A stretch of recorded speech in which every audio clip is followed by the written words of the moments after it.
Hey, and welcome to the Upzone, where understanding politics is made simple. We are your two hosts, Mr. Elmer Floyd, former House Representative for the 43rd District in the state of North Carolina, and myself, Tisha S. Waddell, former City Council Representative for the 3rd District in the city of Fayetteville, North Carolina. We are pre-recording today because we have a special guest who had a special situation going on with their schedule, and so we wanted to make sure that we could accommodate him because you all are asking a lot of questions that we feel deserve answers. And so our special guest today is going to be none other than Chairman of the Board of County, the Cumberland County Board of Commissioners, uh, Commissioner Deviere. I always want to call him Senator still, Commissioner Deviere. Mr. Floyd, but in the meantime, before we bring him on, let's go ahead and just what's the gritty in the city and the word of the curve? What are our announcements for our people that tune in to us? Peace. I know this is 4 hours, but I'm waiting on the 4th of July so I can have that day off, that Friday and Thursday. My creditors will give me a day off. So but that's what I'm waiting. Well, Now, Juneteenth is coming, and a lot of places are closing on the actual day of the 19th of June. So maybe you'll get that same kind of love from your creditors on Juneteenth. pray for me, please. I need. Praying Because for you, really, sir. Praying for you. the Shaw banquet is still going to be at the Fuller Center this coming Okay. Friday. I'm just Saturday at 2 o'clock. And our Okay. guests that we have today have two budget sessions, one tomorrow and one Friday. By law, they have to have a budget in place by July 1. If not, by the end of July, and if not, then the local governmental commission will take over their operation and manage it until such time as they get a budget.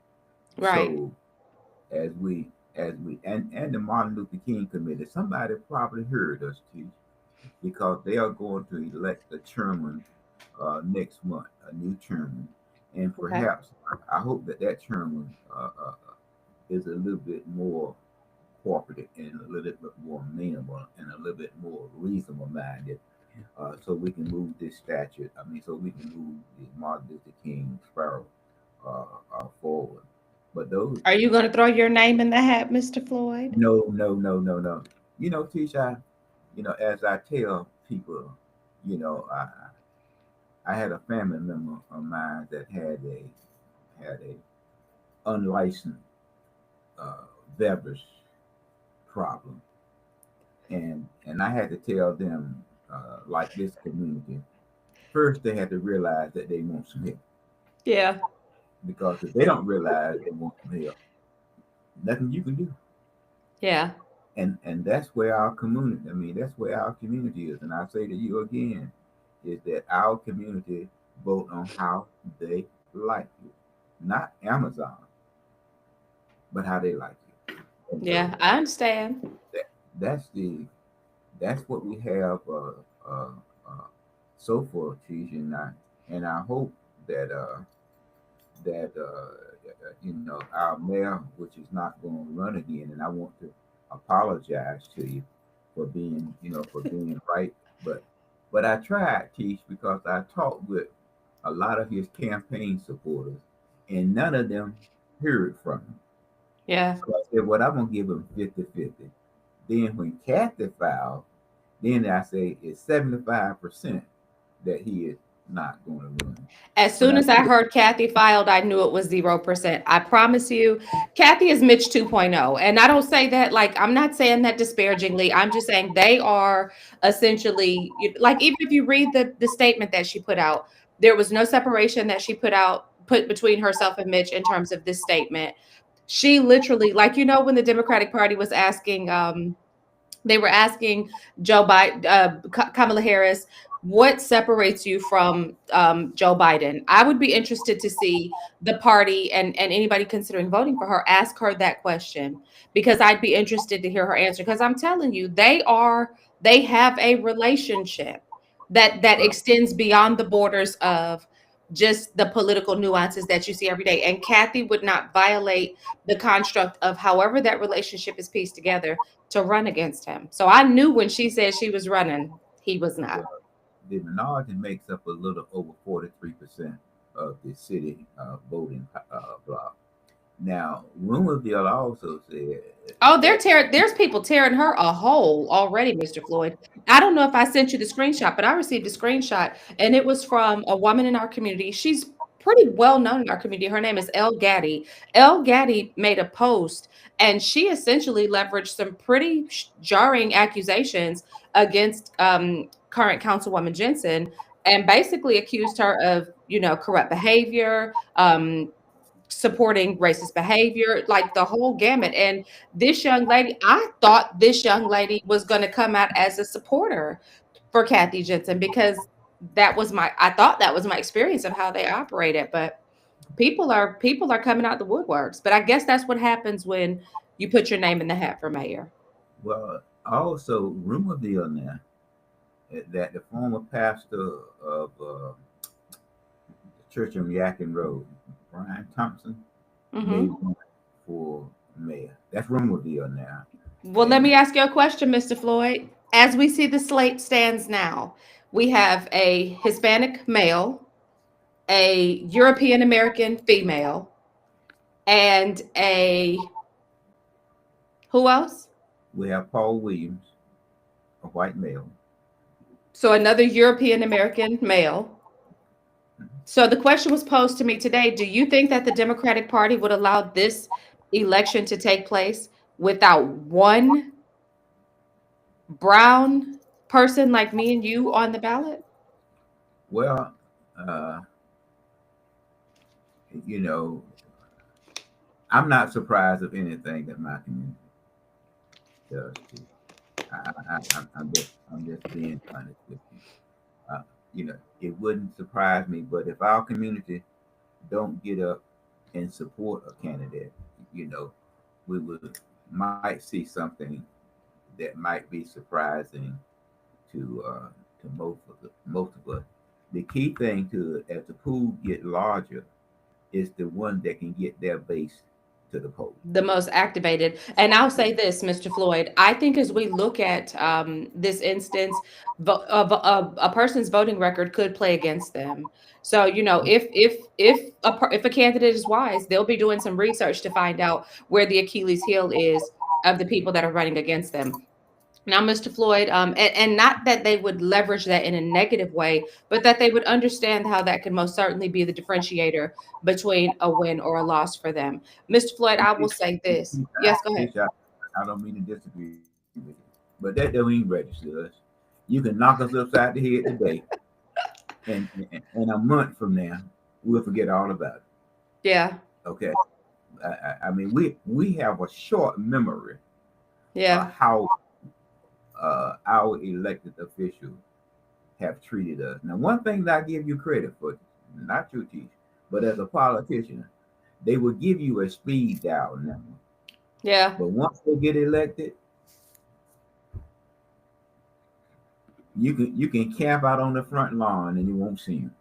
Yeah, or they'll block you from their Facebook page that they often talk politics from, which, by the way, is illegal. We learned that with the mayor of Hope Mills, but it's happening still. So that's why I bring it up. Mr. Floyd, I'll say this. There is an individual in our community who I would love to see put their name on the ballot for mayor. I'm not going to say that person's name because I've already reached out to that person directly and just given them my full support and explained to them why I think that they make such an incredible candidate on this ballot. If you are watching, I mean what I say. I'm not blowing smoke. I really think you'd be fantastic. Listen, I think aside from myself, this is the only other person who I'd be able to support on that ballot. Let me say to you that Stefan Ferguson is also looking to run in District 1. I'm not saying who district it is. I wonder if we'll see Mr. Melbourne run again in District 1. Remember him? He ran against Kathy. He had all the signs everywhere. I don't know. I haven't heard anything from him. Uh, and And you also, got a niece that lives in the district. Is she thinking about it? huh? No, no, no, no. She has gotten frustrated with the party.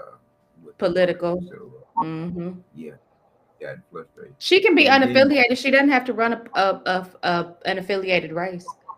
yeah, And then the other one is that Charles McCullum might run for, you know, uh, for the school board, and I hope he doesn't do that to you. I would have to step outside of my comfort zone, okay, there, and support any other candidate other than him, because when I looked at politics, earlier, in the early stage, I looked at seasoned individuals who I thought knew how to advance and help our community. In the last election, I saw many leaders that I thought were seasoned politicians.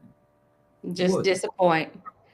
Well, Mr. wasn't Floyd, speaking of seasoned politicians, our guest is online, so let's go ahead and introduce him. Our guest is Chairman Kirk Devier. He was elected to the Cumberland County Board of Commissioners as a District 2 representative for a 4-year term, and he was subsequently elected chairman of the board in December of 2024.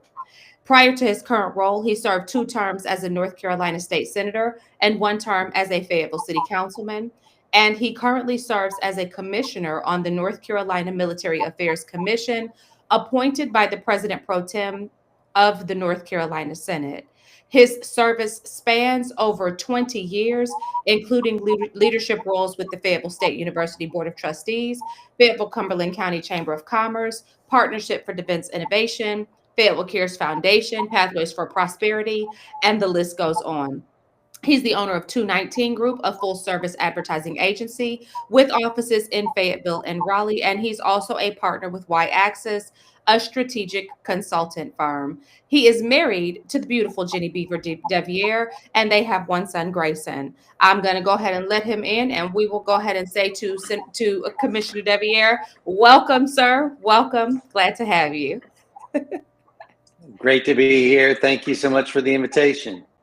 Outstanding. So, as you know, you've been at the center of a lot of conversation, you and your companions on the Board of Commissioners, and we wanted to give you an opportunity to come and clear up some information, present some facts, and dispel anything that you need to dispel. I'll give the same disclaimer to our audience that I gave last week. Y'all know I don't want to allow my biases to affect how we present information, and so as such, Mr. Floyd, I would like to give you the opportunity to lead with the first round of questions, and then I'll just kind of jump in as able. Let me tell y'all this before we get started, because I want to clarify this for whoever wrote this comment. We received a comment, y'all, that said, "Don't let Kirk Devier come on our podcast and spin." And I want to be very clear that we don't spin; we just chat. We Did just they leave chat. their name? They did. So you can go on and look, and you'll be able to see who it is. I can't remember who it was right this second, but most certainly the biggest questions that we got, and I am going to let you lead on that. We got questions about the cost of what's already been spent out, the cost of what remains to be spent, and what the future plans are. And so those are the things that our audience is most interested in getting an answer for. But Mr. Floyd, go ahead. You go ahead, sir. Kurt, I attended the meeting the other day when the county manager was providing, I'm gonna say, information to the board, and I was somewhat confused because it kept coming around 152 million plus 7 million plus I think 23 or 33 million had already been spent. Then we're talking about a parking deck for 33 million, which brought it up to 183 million. But uh, and then the county manager mentioned that the parking deck, as it relates to the existing parking, that the parking deck itself was for the county uh, administrative building if they opt to be a one, because the courthouse want the space that you all now have. So if we can go with 127 plus 7, which equal what I already spent, 152 million. Help us to understand all those numbers. Well, thank you for the question, Representative Floyd, and it's always great to be on with you and Ms. Waddell, as well as you, Councilwoman Waddell. It's good to be on with both of you, and appreciate what y'all do on helping us talk about facts, which is important. So, Representative Floyd, when you look at the price on this, remember, this was a project that started out around $80 million several years ago when it was first scoped. As a performing arts center, which is no longer a performing arts center, it is an event center. An $80 million concept that moved to about $144 million project. And that number before I was on the board moved up to 160, and a couple commissioners said, no, we can't go this high. What are we doing? So they backed it down to 144. Then you add in the estimated $33 million for the parking deck, and we'll talk about the parking deck in a second. And that takes you to about 178 million. The additional $7 million was part of the increased cost for the construction package 3. We called it GMP 3. So there were three kind of bites at the apple when it came to funding. Each of those were part of a construction package. 2 of those were approved by previous board. We did not approve GMP 3. So when the pause was put in place, and then when we unpaused it, some of those contracts, as you know, subcontracts with a prime contractor, those had expired. We were in the middle of tariffs. We're in the middle of, kind of where we are. Those needed to be rebid. That price came back. Part of the ask for once we unpaused the project and contractors were moving forward was to get an updated cost on what we call GMP 3, which was that construction package, where a bulk of the construction materials and all the work and costs would happen. So that was about $7 million higher than it was. So when you look at the total cost, we got to about $152 million plus the parking deck, which, as you heard while you were there, well, it's part of the project, it's not part of the project. When we talked about ADA, we talked about the parking deck and parking for the facility, but yet it's not connected. So a lot of conversations around that, and we can talk a little bit more about the parking deck later. But that's so you really get to 33 million, and the estimate was really 33 to 45 million. But let's just use 33 plus 152. If you combine the two, if you want to, agree with that, then you're in above 185 million dollars for this project. Well, I mean, that was the concern that I have, and I didn't understand that the public saw the $33 million as a cost, to provide parking for the center. And I was surprised when I sat there and said, no, it was part of, as I mentioned earlier, if the county opt to build a new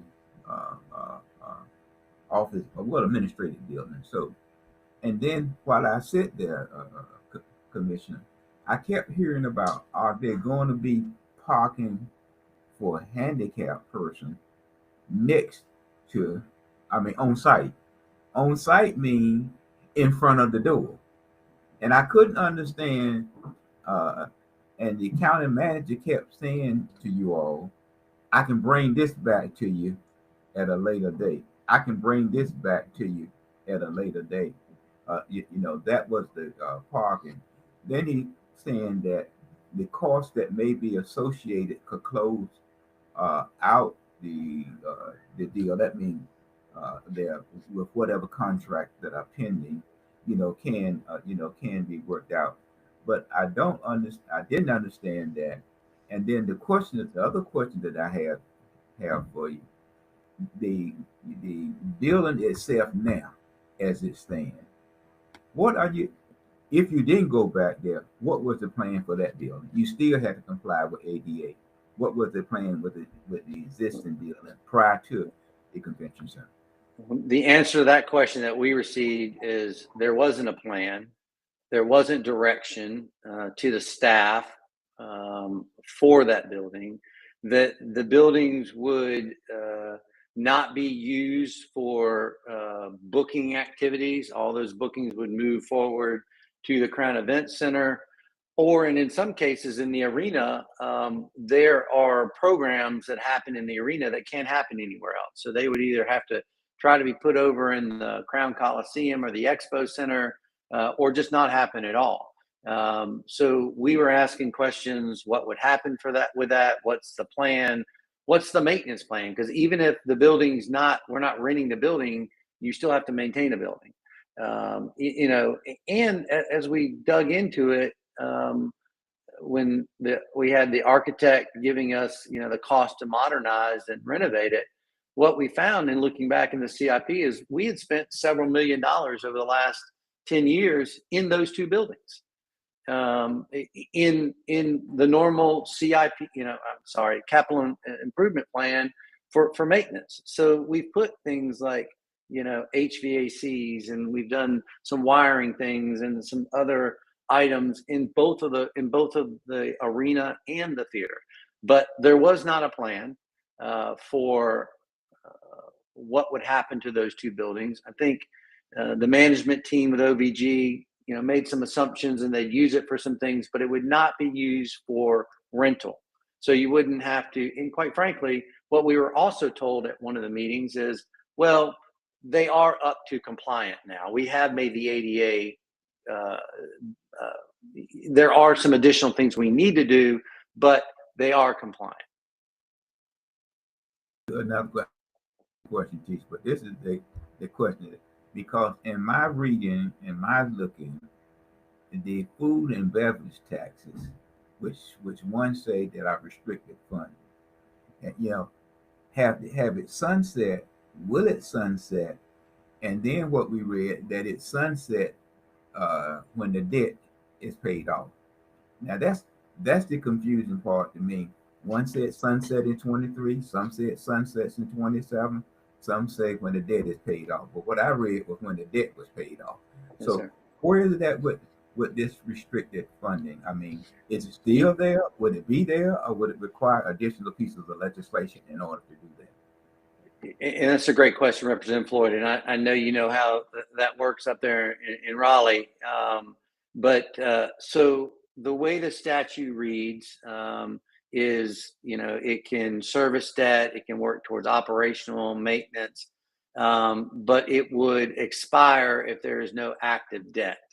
And so when you hear a date shift, so if there's not debt on the Crown, so in other words, if we haven't created debt to, put a new roof on something or whatever, which is what they've done. They made small debt models over the year to make sure that we were still paying debt on that.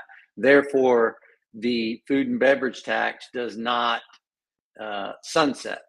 But a point that I made and that I want to clarify here as well, if I can, is the question that I brought up, and one of the concerns that I had and voiced was when you build a project like this, just like I was part of the team that worked on the baseball stadium in downtown. I was part of the finance team, actually. And what we did is we created multiple revenue streams to make sure that anytime you do a project like this, you've got multiple revenue streams. Well, in this case, with the Crown Event Center, and even with the existing Crown, you've got one revenue stream, two, occupancy tax and food and beverage. But to fund most of the model for the Crown Event Center, it's funded through one stream, the food and beverage tax.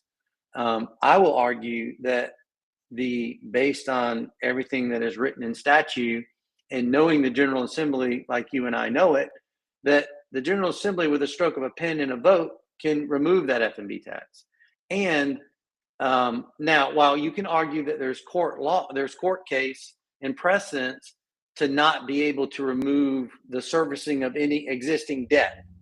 So while that is true, it's only going to cover the existing debt, depending on how you roll out those debt models or those debt instruments by year. So they could not take the payments to the debt away, But what they can take, and what people may not understand, is from those food and beverage tax, we underwrite the Crown Coliseum to the tune of about, let's just say, $4 to $5 million a year. Those dollars are not debt. So guess what goes away, Representative Floyd? Those dollars. Where are those dollars going to come from? Those dollars, and that would be the operations of the new Crown Event Center as well that we're subsidizing. Call it what you want. I'll call it a subsidize. Let's just say it's $5 to $6 million.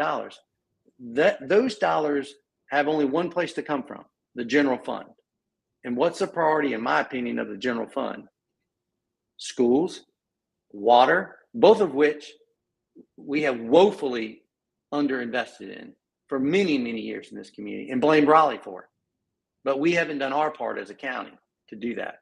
So the food and beverage, and we were told it has a capacity in the model that we had to sustain about $180 million of debt.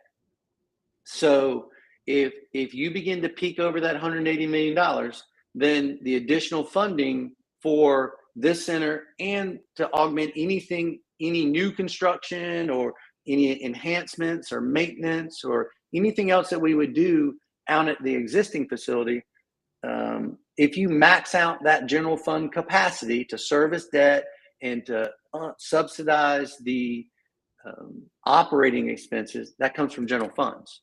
That is not the spirit of that tax, the food and beverage tax that was put in place. A tax that I'll remind you that is put in place that restaurants and restaurateurs and owners take in and don't get compensated for doing that at all. They just collect it and pass it through. Now, I get it. It helps benefit them because it creates tourism and creates all those things. But those are some of the questions and conversations that we were trying to understand. And it really boiled down, not really boiled down to, but that piece was around the funding model. Could we have had the city participate? Could we have had other entities participate? Was there, as the model, as the studies showed that the consultants provided for a facility, could you have sponsorship opportunities like a Segra Stadium? Mm-hmm. None of that was looked at. Now, some would argue, we were going to get to that. But you didn't have it as part of your funding model. You relied on one source, a source that could be taken away. So, Chairman, I have a question, because when it comes to the food and beverage tax, there's a lot of conversation in the community that it is tied to the Crown. Would that tax have been able to be shifted to this new event center, or is it still tied to debt at the Crown? So they had a ruling from the LGC, the Local Government Commission. Of course, Representative Floyd knows more about that than I do. But so they had some input from them that said that because it was a complex, which is why it was called the Crown Event Center, because the statute was clear that it needed the funding, the dollars from F&B had to be used for Crown facilities under the overwatch of a Crown commission. And so they had clearance, or they were given notice that they could use it in that way by the LGC. Now, could that change? Maybe, maybe not. But they did have it documented. And I will say, to the benefit of previous county manager as well as the previous board, I think that was important that they did that, because they could have got all the way down the road and realized somebody would have said you can't use it. So, and I think that's the other reason why OVG is part of that, because OVG is Oakview Group, who we have the contract with to manage the Crown. They would also have oversight and control, service the Crown Event Center as well. They would manage the Crown Event Center for us as well. Because it would all be a part of the complex. Correct. Okay. Correct. Okay. So let me ask you this, because we got to get to it, because everybody wants to know. Let's talk dollars and cents. So when we talk about how much money, so we've seen, and Floyd and I, we talk about this often. We've seen that the parking lot's been torn up, right? We see that there's been some acquisition of property. So what happens now? How much has been spent to to date? How much is still due out to be spent? And what does it look like in terms of, as Mr. Floyd mentioned, the negotiation of finalizing the end of some of these contracts that are not going to be seen to fruition? So what is the cost to the community of this? I'm gonna call it of this. I want to call it a blunder, but in all actuality, it's just a change of course. What is the cost to the community of this change in course? So first, I've seen so many numbers out there. I mean, you start at 36 million, which it is, and now I hear people talking about it at $45 million. The number is 36 million. And that's what has been, authorized. There's a difference between authorized and encumbered. So we have spent from 2022 to 2025, we've spent $14 million. And that's the that. encumbered number. That means how much that's how many checks have been written. No. So there's $22 million of encumbered dollars. Okay. There's projected $36 million. 22 of those are encumbered. We've spent 14 million of it. I got you. Okay. So of that 22 million, we're going back and looking at what can we do? So what could we do with the steel that was purchased? What can we do with, different pieces of this to see what we can recoup? And quite frankly, some of that is money, our site prep work. And whatever future development happens in that location, some of that site prep work is going to go into that future development. So we can argue through, what that final number is and how it works, or what it is. The piece that I want to put in place is of that $36 million that it is, and this goes back to 2022, $26 million of that, $26 million of that was approved a week before the new board took office. And so what that started was there, did it almost feel like, I'm sorry to interrupt you, did it almost feel like and you can't gauge this because you weren't on the board, but when you look back, because I'm sure you've looked at the meetings and you've seen how it has all played out, did it feel like it was a rush to make these things happen so that it was already in process, so that it would be less likely that this project may be looked at from a different vantage point? Or is this just how it would have been regardless? So let me give you the facts, because I think that's important. I like facts. Facts are good. So $26 million was approved a week before our installation on December 2nd. Not a lot happens in December. We go on Christmas break. We're getting in process. We didn't get our first meeting and briefing on this very informally, not even as a committee, until sometime in January, early January. So you've got about 45 days that have really about 50 days, almost 60 days. Once that was approved, the contractors are trying to hit their timelines. So they're ordering steel, they're ordering against the design that was approved, this $144 million design that was approved. So they're moving forward, they're ripping up the parking lot, they're doing all the things that a contractor should do. They've got authorization, they're moving. So I will let people make their own opinion, because people are entitled to their own opinion, not their own set of facts. But Tisha, I'll just ask you. You've been in elected office before. I will tell you that I felt as we got into it, we didn't have a lot of room to maneuver, because those dollars were spent, approved. You could have waited a week, get us up to speed, let us know what we were voting on. And to your credit, even in this conversation, and Mr. Floyd, you will probably recall this, there was a point when there was a very contentious meeting about the cost of the crown prior to your board coming on. And one of the things that Jimmy Keith said distinctly to the media was, here we are at this point, and I'm paraphrasing, I'm not quoting him directly, but here we are at this point where we're getting ready to come off this board. And now it feels like it's all falling apart. And this is the reason, essentially, why I was perceiving he was saying he felt comfortable coming off, was because all of this was wrapped up. So it did to us in the community, watching that play out, feel like there was a real push to make sure that this was solidified, and was a done deal before a new board came on. It did feel like that to us in the community. So hearing you sort of talk about that timeline reinforces that for me as a constituent when I heard what Jimmy said in the media as an outcome of that meeting, and now hearing what you're saying. So you're saying 36 million so far. Are we expecting additional costs? No, although as we wrap down these contracts, part of what we did that night also is on June 4th meeting is we terminated the contracts for all the partners. So those were contracted and being rolled up. We had gotten some information before. We had, the attorney had provided us some of what our exposure was, and I want to be sensitive to get into some of that because of attorney-client. But we were made aware of what those are questions that we asked because we needed to make an informed decision around everything. We wanted all the pieces of information as we were moving forward. So our staff is working to close those out.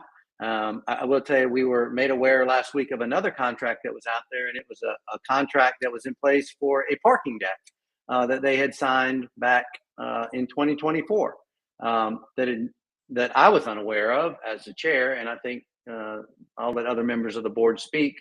But we were made aware of another contract not tied to the Crown Event Center, but we were asked to terminate it because there was a need for a parking deck, but they're not connected, remember?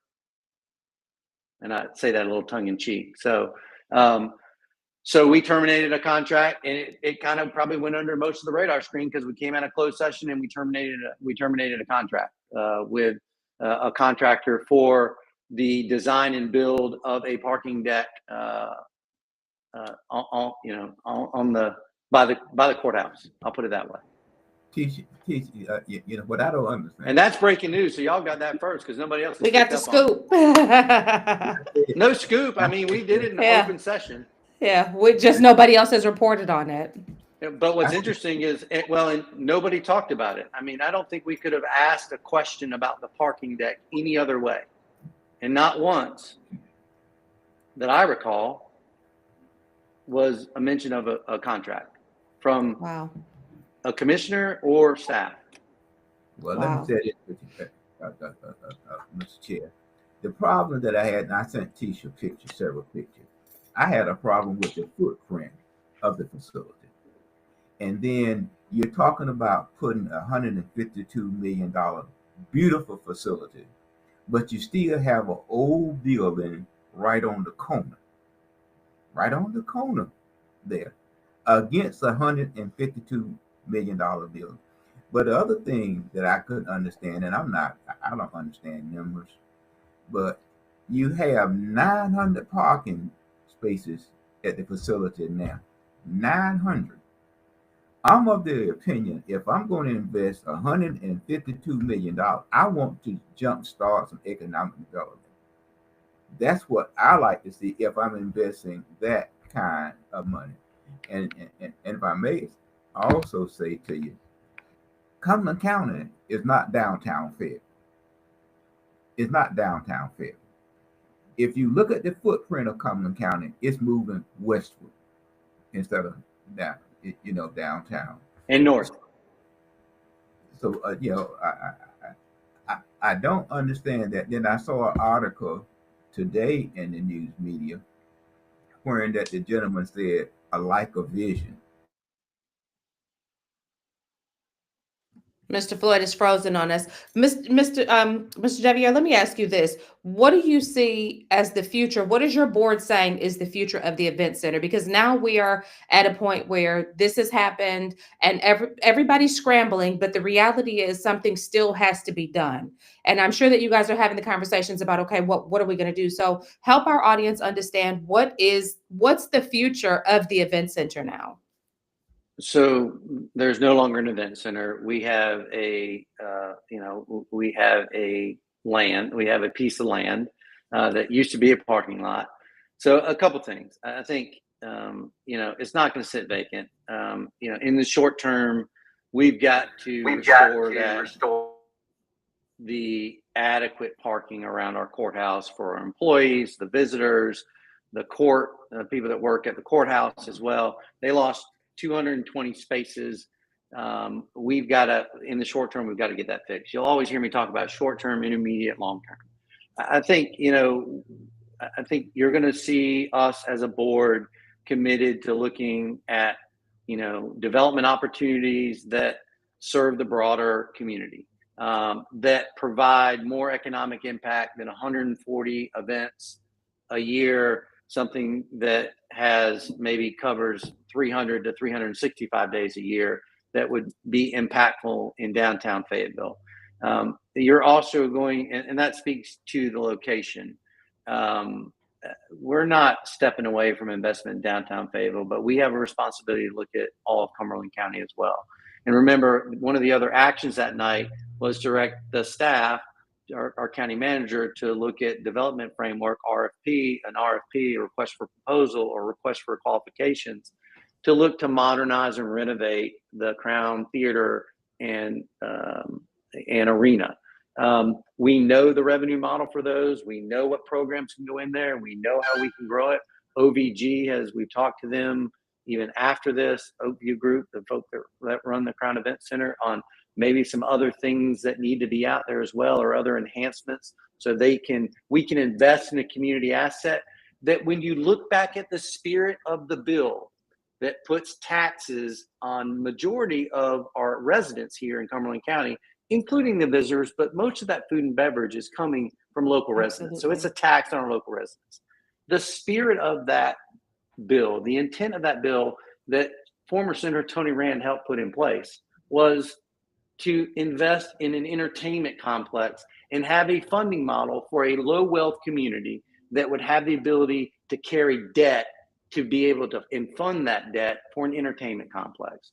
So you also saw a board that is looking to make sure that we're taking care of those community assets and look at the spirit of that original law that was put in place.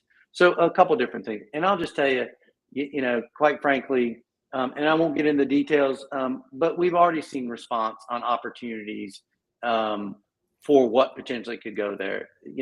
We have not brought those to the board yet because they're not, they need to work through the process. But I'll just tell you, if you're the mayor or you're the chair, the first person people try to call is you, if they're trying to do something in your community. And we're already hearing those types of things. And so, we're committed. We understand the importance of downtown Fayetteville, and we understand the importance of development. And I think you'll continue to see a board that cares about that, but also wants to see, ensure the whole community is impacted as well. Mr. Floyd, do you have a last question? Let me ask you. There was a lot of talk about a new administrative building because the court, the courthouse. I'm gonna take the courthouse. The court administration indicated that they need your space, for whatever reason. Do the county have, long range vision? Does it have to build a facility there? Why can't expand the footprint out there on 301 with a new facility, and that way there all the parking can belong to the court, and the county can have a new facility without all the additional costs of trying to retrofit it in that area? I know that's a long range thought, but if there ought to be one. I think that's a great comment and question. The county had in their debt model had set aside $80 million for it. Nothing had been done outside of this parking deck contract that we terminated. That was going to be the parking deck for a government services building. So I think they decided where the government services building was going to be if they attached a parking deck. But let me refocus here. I think before we look at before we look at a government services building, we really should look at the $850 million of deferred maintenance in our public school system that this county is not invested in. We should look at the probably close to $1 billion that we need to ensure that our community and our citizens have clean, safe drinking water and access to sewer so that we can grow as a community from a sewer standpoint, but we can also have clean drinking water for our citizens. I think you have to spend dollars there first before, it may be a little uncomfortable in the courthouse, it may be a little packed, but we've got to invest in the things that are going to grow our community. And when you talk to people that want to come move here and live here and bring their businesses here, they look at schools and they look at public safety, and they want to make sure when they turn on their tap that they got clean, safe drinking water. And we've got to have that capacity to grow. So I will tell you that it's not a conversation I'm going to entertain personally, not speaking as a chairman, but speaking as me as a commissioner, that I'm going to entertain. And even if we did, I think I would begin to look and talk to the city or other municipalities, say, how could we do this together? How could we look at joint, like you see in other communities, and take some of these models from other communities? But quite frankly, Representative Floyd, that's not even a question. That's not even a conversation I want to have now. I believe with the limited resources of a low wealth community, we need to invest in the things that are going to make us attractive, that are going to move us from tier 1 to tier 2 to tier 3, that we're going to be able to educate our children, keep them here, and recruit industries and recruit people to live here. That's where we need to be making our investment. And I know somebody will say that has nothing to do with the food and beverage tax. I know it doesn't. That's not what I'm talking about. I clearly understand the differences and uses between food and beverage taxes, the restrictions, and the priorities. I'm speaking to the government services building. But you, as a former legislator, know that food and beverage taxes can be done away with tomorrow. It does not have to be from a person here in Cumberland County. That's right. That's right. It does not. And right. So if it is, then the funding to pay for this facility is going to have to come out of general revenue. And then if it come out of general revenue, how are you going to look at $880 million for school construction, and our school are aging? And then we talk about a $1.4 billion water that we need to have countywide. So as a former legislator, and you got to tiptoe real careful around that food and beverage taxes, because it can be taken away, and you would have to increase our taxes to pay for this facility. You know it all too well, and that's my point. And it was brought up when we were having the conversation. I brought that point up, and again, fact. Somebody said, "Oh, that's just a red herring." One of the commissioners said that's a red herring, and I just clearly pointed out that of all the 7 commissioners, I'm the only one that's ever sat in the General Assembly, and I understand how they operate. And to the point that right now they are coming after our sales tax dollars. There is, as part of the budget that has been approved, they are coming after part of our county's sales tax dollars. So don't tell me they won't come after whatever they want to come after. And all it takes is somebody that says, well, they're doing it down in Cumberland County. You won't do it for my community, then I'm going to take that away from that community. It only takes, it can be done. So it's not a red herring. And quite frankly, we still have to defend against it with our existing crown, because while they can't take away the debt, they can take away what we're subsidizing in operational costs. So we need to protect against that, which is why we need to have those relationships in Raleigh and understand and watch what's happening up there. It's why I spend time and still talk to some of my former colleagues. Mr. Floyd, hold on one second. Let me tell you this. I'm fighting for my life over here working as an engineer for this podcast today, because when you came back in, I don't think you turned your echo off. And so every time your mic is on, if either one of us speaks, there's an echo. So you got to wait your turn. But I'm going to unmute you and I'm going to mute me, and then you can talk, Floyd. And then listen, Kirk, you're going to have to wait until he stops talking before you talk, because we will have feedback. Hold on. I'm going to unmute you now, Mr. Floyd. And you well know, only thing it takes, Mr. Chair, is one powerful chairman of a committee to say that that's how he wants this to be. That's all it takes, sir. You served up there. So you have to walk very carefully. And I don't think that we have, not with you now, I don't think that we have of our delegation a strong enough person to carry that border for us.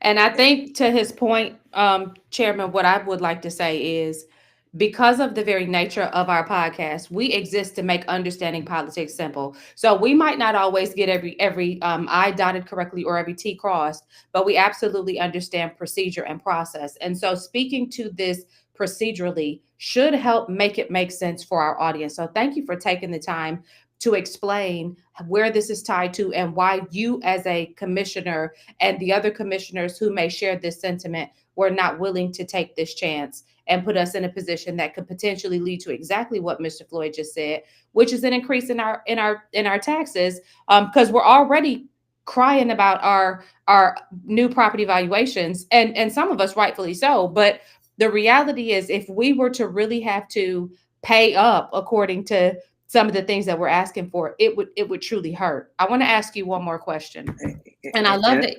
Go ahead. No, and before we finish, I do want to hit a couple other points because I think it's important. I don't want everybody walking away thinking that the food and beverage tax was, was the straw that broke the camel's back, because it's a piece of it. And I just want to speak to those other pieces before we I would love for you to do that. And I'm definitely going to ask you for your final thoughts before we get out of here. But I want to ask you this because we did have Vice Chairwoman Jones on last week. I want to speak to policy and procedure. And I love that when she came on, she dispelled a lot of some of the chatter that was going on in the community, because I think one of the things that I would hate to see happen, particularly between the peer review and your board, is for this contention to set up that makes meetings unbearable and unreasonable for the rest of the community. So I like the fact that when she came on, she was able to articulate to the community that you all are fine and are going to continue to work very well for this community moving forward. It sounded like the issue was one of application of policy. So are you all at your meetings now starting to look at how your policy is going to be adhered to so that you can kind of prevent any misunderstandings moving forward? Or what's your take on that, if you care to share? Yeah, and thank you for the question. And Vice Chairwoman Jones and I are fine. We've talked many times. We've been in multiple meetings since then. We've known each other a long time. I trust her. I respect her. I call her my sister all the time. We've known each other for a very long time, and we work well together. We balance each other. I think we, balance each other's strengths and weaknesses. Her voice is extremely important to me as I lead this board, which is why I was honored for her to nominate me to be a chair, for her to be the vice chair. And so I think from a policy and procedure, since I took over as chair, and Representative Floyd understands this, there's just a way to do business when you're on that dais and when you run a meeting. You don't speak unless you're recognized by the chair, and you do follow-ups, and there's a protocol and procedure. If we need to take a break, we take a recess. There's just a way to ensure that the decorum works. I may do it a little bit differently than other previous chairs. I'm probably very, very formal when it comes to it, because I believe that there's a respect that comes to being on that dais. And you should honor those seats that we sit in, that the people give us. And it allows it for a process. I don't know if we really learned any lessons that night. I think the one thing that I'll take away, and you have heard it in meetings since then, is that I tend to restate the motion one more time. And I tend to make sure that all of the board fully hears the motion and fully understands the motion before we move forward. And I've said it at any time. If somebody needs a break, we can recess. Now, we have identified some issues that we're trying to work through now with one of our rules, and that's if somebody leaves the meeting or if they don't attend the meeting. We've got some holes, in my opinion, in our rules, and we're trying to clarify that. And that night, we had already had an issue the week before, and there was some confusion. And so that night when the vice chairwoman left, let me be clear, I had no intention to move forward with a vote. I would never stifle somebody's vote. People have fought and died for the right to cast their ballots, and the person that sits on those dais has the right to cast a vote when they're president. So I would never do that. Just like I give anybody and everybody that signs up their full 3 minutes, and I don't care if there's 25 people that sign up. It's the people's house. They have the right to speak. So I would have never taken a vote, and I wouldn't do that. What I was clarifying is the rule that isn't in place, and that if we did take a vote in the absence, that if someone leaves, their vote is in the affirmative moving forward for the remainder of that meeting. We're working to kind of clarify that rule and make sure we stay within statute law and some other laws that have come out of COVID, to make sure, case law that has come out of COVID, to make sure that we stay in compliance. But just know that I would never take a vote. And the vice chairman understands that as well. And when we've talked about it afterwards as well, even though, someone from the community felt that I was going to do that. I think people know who I am and how I stand. Absolutely. What would you like to leave our audience with? We want you to have your final thoughts. Yeah, I think I just want people to kind of understand all the facts. And this is not a vote I took lightly. This is, this was a process that we came into a project, that was, it moved pretty far forward, that didn't really allow us to make any modifications. If we wanted to reduce the price, if we wanted to take the flat floor that was in an event center that's not in a theater and make it, change some of the seating, there wasn't a lot of ability for us to change based on some of the votes that had been taken right before we took office. That $26 million vote on November 25th is critical, because it didn't leave us a lot of opportunity to address shortcomings, to look at the parking, to look at shortcomings in the design, to make any modifications that we might, because we were already kind of moving down that road with the construction materials and some other things. Now, could we have? We'd had to gone back and make a different design. We would have, and it would have cost even more money. And so while you're reducing maybe some of the costs, you're adding to the cost because you had to go back and redesign it with the architectural firm. But I also want to point out that the facts are very clear, that the community survey that was done, 1,100 citizens showed a majority of the support was for the Crown Complex location, not for downtown, until they weighted the criteria. And any consultant, and I'm not, this isn't a lick on the consultant, but you can get the results you want if you weight the criteria. And when you weight a criteria that's weighted towards things like walkability and things that downtowns normally have, maybe not our downtown, but downtowns, when you put it in a criteria list, it's going to show downtown. But when you look at the raw data, the community said, we want a facility out at the Crown. You talk to people outside of Fayetteville and downtown Fayetteville, and you talk to people in Hope Mills and in Stedman, it's easy access. They can get in and out. There's plenty of parking. They can come downtown and eat and then go out there. So the fact is 1,100 residents, majority of them said that.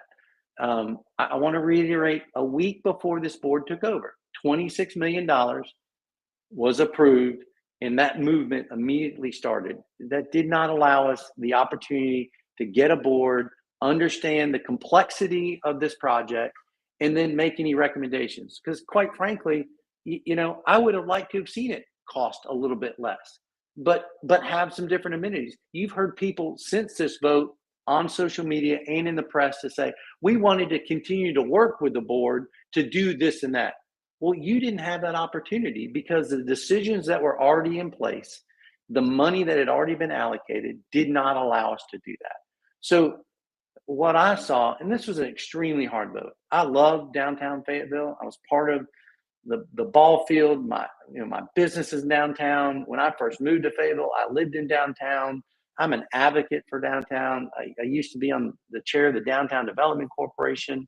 So this is not something I took lightly, because I believe that we need good entertainment complexes for our community. But when we looked at all of the information, and I got every closed session meeting note, every presentation, and reviewed every one of them. I took a weekend and the rest of another week going through every piece of information, reading every survey. When we got through that, we looked at board notes, we looked at the updated studies, when we were able to get in information on outdated information from 2015 on the cost to modernize the other facilities. When we had all those pieces, I just really found in the parking side. Did we need the parking deck? Where was the ADA parking? What was the plan for just courthouse parking for the 3 years or so that we would be building? There were just fundamental flaws with this project. In the planning, in the execution, there were just fundamental flaws. And it's not something that I could support in its current form. And that's really what it boiled down to me. And I didn't make the decision before the election. People have said, oh, you did a bait and switch. I didn't make the decision until we were finally provided all the facts and I was able to make a decision. And I think this community knows that to my peril, to my political peril, that I will do what I believe is in the best interest of this community. Yeah, because we know you went against some heavy hitters making this decision. And that's one of the things that I said to Floyd, I said, clearly, the Cumberland County Board of Commissioners is not in the pocket of the developers, because the development community, the big key players, wanted to see. This has been on the books since Vision 2026 was a thing. Although it was a performing arts center. Right. But the big players wanted to see this development take place downtown, which speaks a lot to exactly what you just said. And I want to double down on that we've seen a few political stalwarts in this community stand up and say, to my own detriment, I will make this decision. We saw it with Marshall Pitts. We've seen it with, I'm not going to go through the list, but you understand. We've seen this happen. So I do want to give you credit for that. And I want to say this, because nobody has ever said what you just said in terms of the where the citizens wanted this placed. I want to remind the citizens that we did say we wanted it not downtown. And when it was being placed downtown, people were up in arms. Like, a lot of people were pissed about the parking lot coming out from in front of the courthouse. Like, there was an uproar about this. And so I was very surprised at the backlash that you all have received as a result of this decision. So I want you to go ahead and finish I just wanted to throw that in there while you were saying that, but you go ahead and finish your comments. No, I just, again, we just have to look at the facts. And I would encourage, I will talk with anyone, that's rational. We can agree, but it doesn't have to be disrespectful. These are hard decisions that we make. I will engage and have conversations, but by no means did I say one thing during a campaign, because you can go back and look at my interviews on radio shows like Goldie, or questionnaires that I did for the Fayetteville Observer or the Home Builders, that said, I support this kind of concept, but I want to make sure that we're also doing it in a responsible way with tax dollars. And again, when we dug into it, fundamental flaws that we just, in its current form, we couldn't shift it. We didn't have the luxury of being able to move it. The position we were in was an either or. And so it was a hard decision. But I know that we're going to get something better and something that's going to be impactful for downtown Fayetteville, while still making the investment across Cumberland County that we need to make and be impactful across Cumberland County. Let me say as we exit, what we must understand, you can't make a new board assume the obligation of the old. You can't do that. You can't make me obligated to what happened in the last budget year. When I come in as a new person. Yes, sir. So I just want to say that. Okay, so on that our audience would know is that a new board is not obligated to the past board. And I think we lost. Oh, there he is. okay, you say I lost you? No, we got you now. We got Okay. you now. Okay. Thank you so much. So, Commissioner Deviere, Chairman Deviere, I want to thank you personally for coming on and sitting with us. Thank you for illuminating those numbers for our audience and for having that conversation. What's the best way? If anybody has any additional questions, is the best way for them to send you an email? Email is great. They can always call the county clerk, but kdeviere at cumberlandcountync.gov. You can go to the website, cumberlandcountync.gov, and you can go to the commissioners. We're all there. You can email me. You can email all of us. But I'm more than happy to, and I took the time to respond to every email, every text message, and every phone call, and every direct Facebook message, even though I don't like doing that because I don't like Facebook Messenger. I tried to, I did respond to every one of them. And in some cases, personal friends that I've known for 25 years or more that, quite frankly, in my opinion, probably went a little further than they should have in their comments, but they're free to do that. I've reached out to them as well to say, hey, let's have a conversation. There's not a project or anything that happens in this community that is worth jeopardizing, friendships and relationships. And just, we all want this community to be better, and we're all working in our own ways, and we can be disagreeable. And in today's political climate and what we see across our country and in our state, even in our city, we've got to be respectful to each other, whether you disagree or not. That's fundamental as a human being and as somebody that professes to believe in God or your higher being. Absolutely. Well, again, thank you. And we will again extend an invitation to you in the future to come and share with our community what's going on at the board. If ever there's anything going on you want to share with us, you just let us know and we'll have you on. You're going to want us to have us back to talk about the budget because you guys have that right now. We are. Yeah. We've had 2 additional budget meetings. We'll be in a budget meeting. Hopefully, we can get this thing approved this week. If not, we'll do it next week. We just got to have it done before June. But I can tell you that it's a different type of budget. It's focused on the priorities that this community has said they wanted, not nice shiny objects. You're going to see investments in education that you haven't seen. You're going to see investments in clean, safe drinking water. You're going to see investments in mental health and public safety, in the things that are important to this community, in economic development. It's a different type of budget, I believe, and I believe this board has worked extremely hard to get to this point, looking at every aspect of it. So you're going to want to have me back on because it's going to be one for the record books. And stay tuned for that tax rate, because while the manager has approved revenue neutral, we're going to look to keep as much money in in the taxpayers' pockets as we can, and still not cut services. And there's a way to do that. We appreciate it. You guys continue to do great work. We'll stay tuned. Thank you. Thank you, sir. Bye-bye. So now, Mr. Floyd, I'm going to unmute you. Let's see if we still have that feedback. Oh, we do. So we're going to have to go back and forth on the mute and unmute. We're about to wrap up, though. Listen, I just want to say this. That brings some clarity for me. Thank you for asking the questions that you asked about the food and beverage tax, because I was always very confused about where that was supposed to land. So what do you want to talk about before we get up out of here? My dog. my dog. If you bring a bone, he truly will carry one.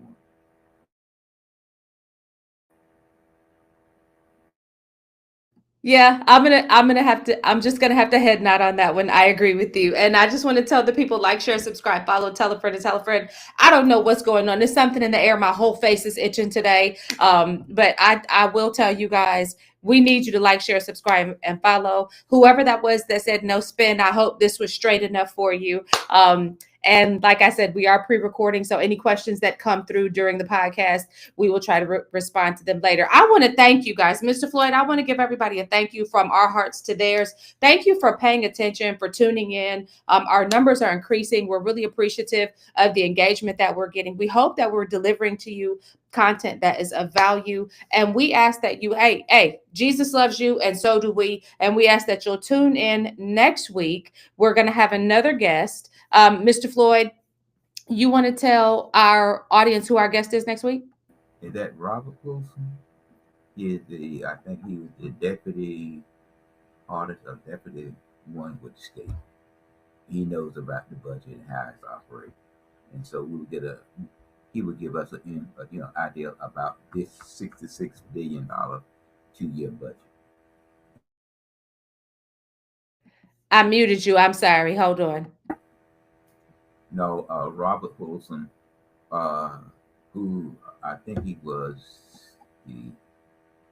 I forgot what Robert's position was, but he knows about the budget, so he's gonna talk with us about the $66 billion 2-year budget that the state may have or may not have by July 1.